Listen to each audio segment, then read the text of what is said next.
I did want to talk about another story that developed from the Indian Wells tournament with Naomi Osaka and how she was tearing up in a post-match interview as she was addressing some fans who were heckling her during her match, which caused her to tear up in those post-match remarks. She ended up losing in the second round of Indian Wells. 6-0, 6-4, was a little bit rattled by a fan who yelled, "Naomi, you suck."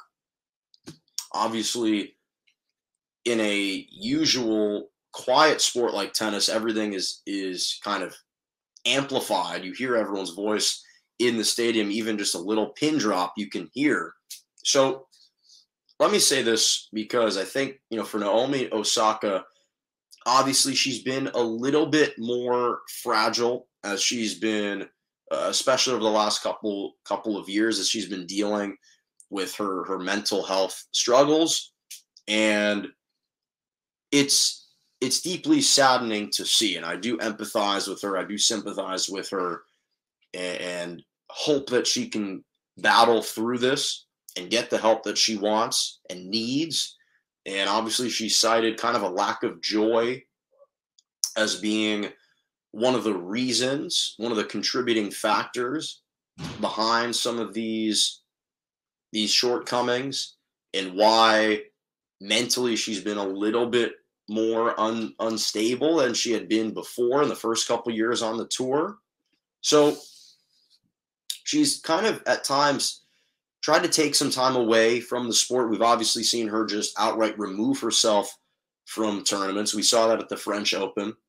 She was reluctant to engage in post-match interviews. In fact, again, the French Open, she totally withdrew her name from the tournament after the first or second round. So she's been battling with her mental health struggles for quite some time. And this was obviously the latest example to just kind of get exacerbated and to push her over the edge, because she felt the need to address the crowd after the match.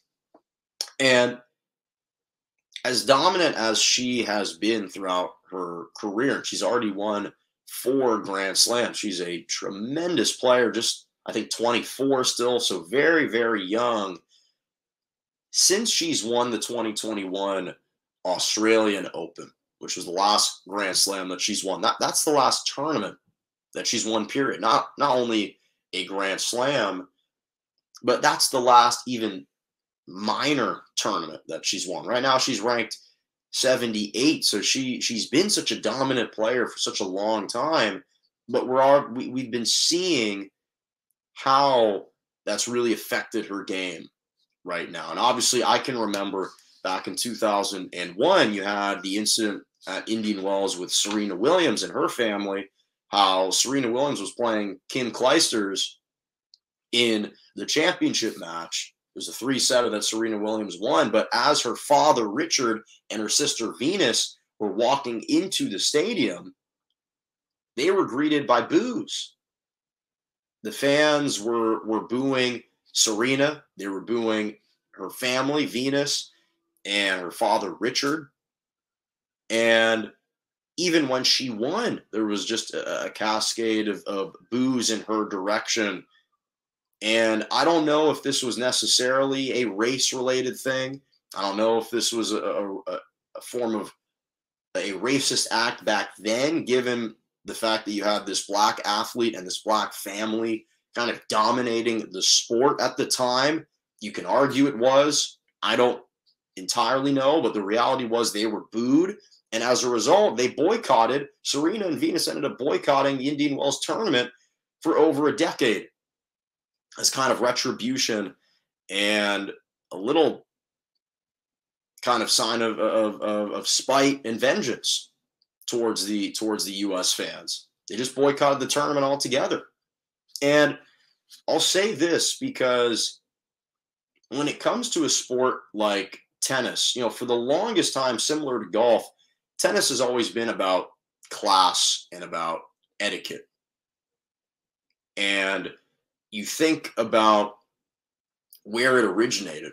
The first ever Grand Slam was established in 1884. It was Wimbledon in Europe, and you had you had very, very proper and noble individuals going to these tournaments. It's a grass court. It's white outfits. It's clean. It's pristine. You have these people living these lavish lifestyles, wearing these ostentatious hats, and it almost feels like they're sipping on libations, sitting in the stadiums. It is almost a sport for royalty and for the nobility. And so you don't have quote unquote fans watching, you have spectators.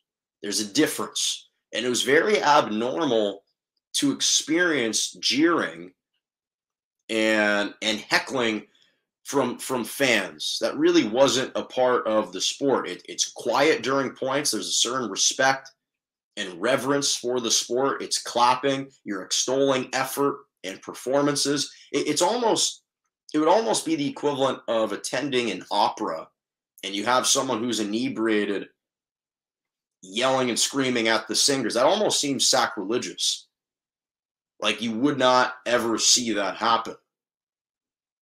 And from that perspective, I understand where Naomi Osaka is coming from and how that seems so beneath fans for a sport like tennis, where you really don't experience that too much. And I can tell you firsthand, playing in tournaments, you don't really hear heckling from fans. Again, it's a very respectful, etiquette class, sophisticated based type of sport.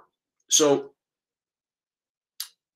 I empathize with her situation, and I'm deeply saddened and I feel hurt for her that she has to battle through that. But at the same time, it is one of those situations where, unfortunately, I think she just has to power through it and has to understand that that is part of the adversity of being a professional athlete. And I'm not saying that just because she makes millions of dollars and tennis players make millions of dollars that they should be subjected to that, to those insults, to that heckling.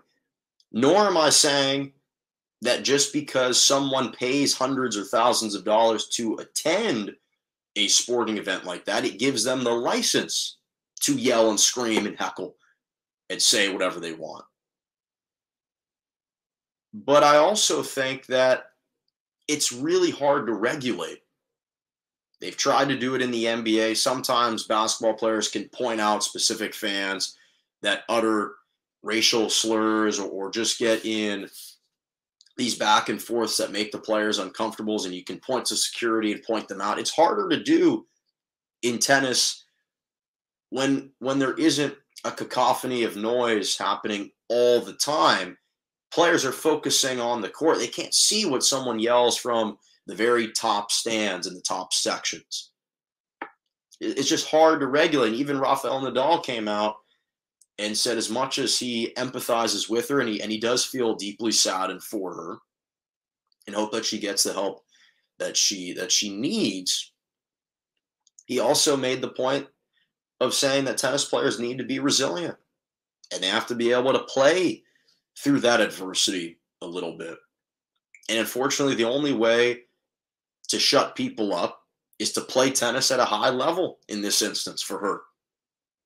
And if you're Naomi Osaka, you have to recognize that if people are rooting against you or they don't like you and they sense this as a weakness, they're going to continue to do it because they know that it can get to you. And clearly it's starting to have an insidious effect on her, because this has happened now for a long time, starting to affect her in tournaments and in matches. People are going to try to take advantage and exploit that if they don't like her, or they want her to lose, or they're rooting against her. So if you play well and you're able to overcome that, that's a way to kind of silence those people, and they'll probably refrain from heckling you next time. So again, I feel badly for her. I do. She shouldn't be subjected to that. She's a tremendous, tremendous talent. One of the all-time great people in the sport. Very kind of reserved, but you can just see she seems like a genuinely nice, likable person. And I hate that for her, but I also understand you are a professional athlete. That is a part of the game sometimes. It's unwarranted, it's uncalled for, but sometimes it happens. And you have to be able to handle that. You just do.